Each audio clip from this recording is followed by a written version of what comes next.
इन सभी राज्यों के निवासियों को स्थापना दिवस की बहुत बहुत बधाई देता हूं। राज्य के विकास से देश का विकास, इसी मंत्र पर चलते हुए हम भारत को विकसित बनाने के अभियान में जुटे हैं।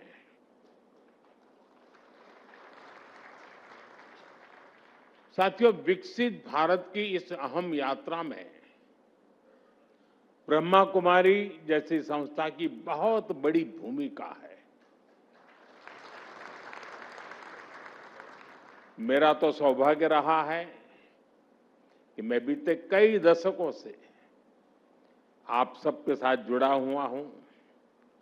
मैं यहां अतिथि नहीं हूं, मैं आप ही का हूं।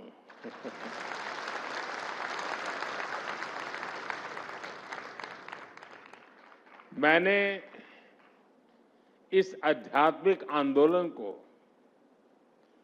वट वृक्ष की तरफ विस्तार लेते देखा है।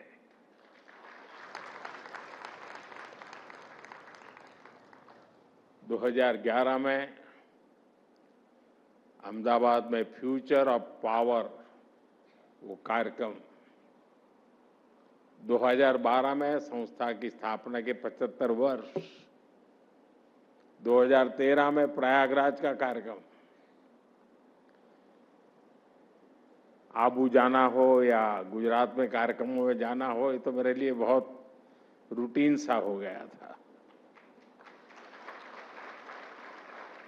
दिल्ली आने के बाद भी आजादी के अमृत महोत्सव से जुड़ा अभियान हो, स्वच्छ भारत अभियान हो या फिर जल जन अभियान, इन सबसे जुड़ने का मौका हो, मैं जब भी आपके बीच आया हूं, मैंने आपके प्रयासों को बहुत गंभीरता से देखा है।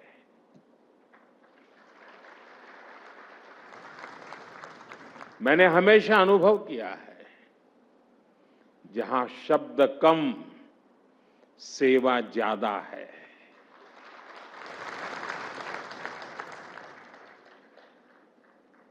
साथियों, इस संस्थान से मेरा अपनापन, खासकर जानकी दीदी का स्नेह,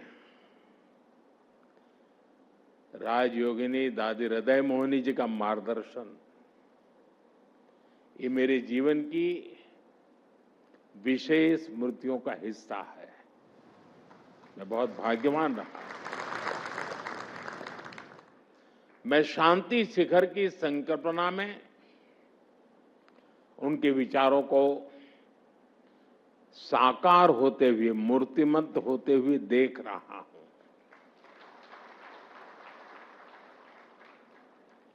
शांति Shikhar academy for a peaceful world, मैं कह सकता हूं, आने वाले समय में संस्थान विश्व शांति के सार्थक प्रयासों का प्रमुख केंद्र होगा। मैं आप सभी को और देश विदेश में ब्रह्मा कुमारी परिवार से जुड़े सभी लोगों को इस सराहनीय कार्य के लिए अनेक अनेक शुभकामनाएं देता हूं।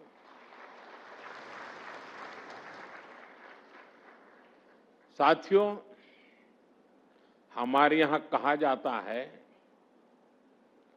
आचारः परमो धर्म, आचारः परमं तपः, आचारः परम ज्ञानम, आचारात् किम न साध्यते। अर्थात आचरण ही सबसे बड़ा धर्म है, आचरण ही सबसे बड़ा तप है और आचरण ही सबसे बड़ा ज्ञान है। आचरण से क्या कुछ सिद्ध नहीं हो सकता। यानी बदलाव तब होता है जब अपने कथन और करनी में, कथन को आचरण में भी उतारा जाए। और यही ब्रह्मा कुमारी संस्था की आध्यात्मिक शक्ति का स्रोत है।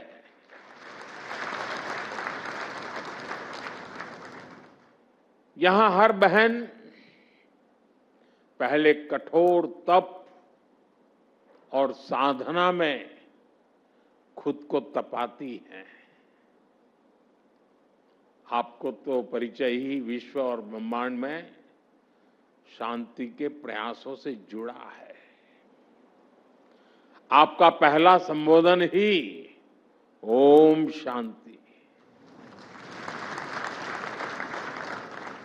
ओम अर्थात ब्रह्म और संपूर्ण ब्रह्मांड, शांति अर्थात शांति की कामना।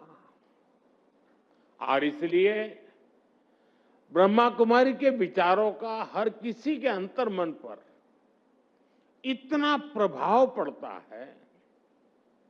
साथियों, विश्व शांति की अवधारणा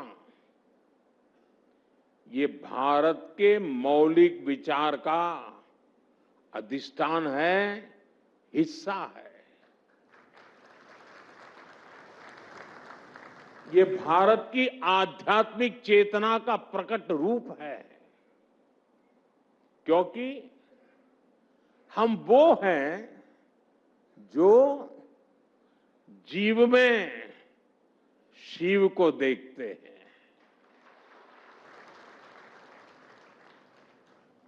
हम वो हैं जो स्व का विस्तार सर्वस्व तक करते रहते हैं।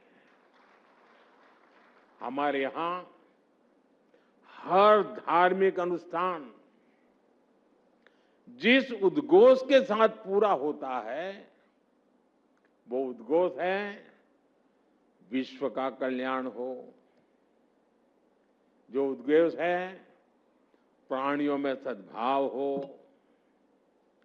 ऐसी उदार सोच, ऐसा उदार चिंतन, विश्व कल्याण की भावना का आस्था से ऐसा सहज संगम, ये हमारी सभ्यता, हमारी परंपरा का सहज स्वभाव है। हमारा अध्यात्म हमें सिर्फ शांति का पाठ ही नहीं सिखाता, वो हमें हर कदम पर शांति की राह भी दिखाता है। आत्म संयम से आत्मज्ञान, आत्मज्ञान से आत्म साक्षात्कार और आत्म साक्षात्कार से आत्म शांति। इसी पथ पर चलते हुए शांति शिखर एकेडमी में साधक वैश्विक शांति का माध्यम बनेंगे। साथियों, ग्लोबल पीस के मिशन में जितनी अहमियत विचारों की होती है, उतनी ही बड़ी भूमिका व्यवहारिक नीतियां और प्रयासों की भी होती है। भारत इस दिशा में आज अपनी भूमिका पूरी ईमानदारी से निभाने का प्रयास कर रहा है। आज दुनिया में कहीं भी कोई संकट आता है, कोई आपदा आती है, तो भारत एक भरोसेमंद साथी के तौर पर मदद के लिए आगे आता है, तुरंत पहुंचता है।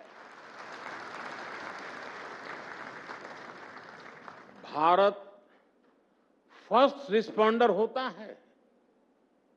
साथियों, आज पर्यावरण से जुड़ी चुनौतियों के बीच भारत पूरे विश्व में प्रकृति संरक्षण की प्रमुख आवाज बना हुआ है। बहुत आवश्यक है कि हमें प्रकृति ने जो दिया है, हम उसका संरक्षण करें, हम उसका संवर्धन करें, और ये तभी होगा जब हम प्रकृति के साथ मिलकर जीना सीखेंगे। हमारे शास्त्रों ने, प्रजापिता ने हमें यही सिखाया है। हम नदियों को मां मानते हैं, हम जल को देवता मानते हैं, हम पौधे में परमात्मा के दर्शन करते हैं। इसी भाव से प्रकृति और उसके संसाधनों का उपयोग प्रकृति से केवल लेने का भाव नहीं, बल्कि उसे लौटाने की सोच। आज यही वे ऑफ लाइफ दुनिया को सेफ फ्यूचर का भरोसा देता है। साथियों, भारत अभी से भविष्य के प्रति अपनी इन जिम्मेदारियों को समझ भी रहा है और उन्हें निभा भी रहा है। वन सन, वन वर्ल्ड, वन ग्रिड जैसे भारत के initiative, one earth, one family, one future का भारत का विजन, आज दुनिया इसके साथ जुड़ रही है।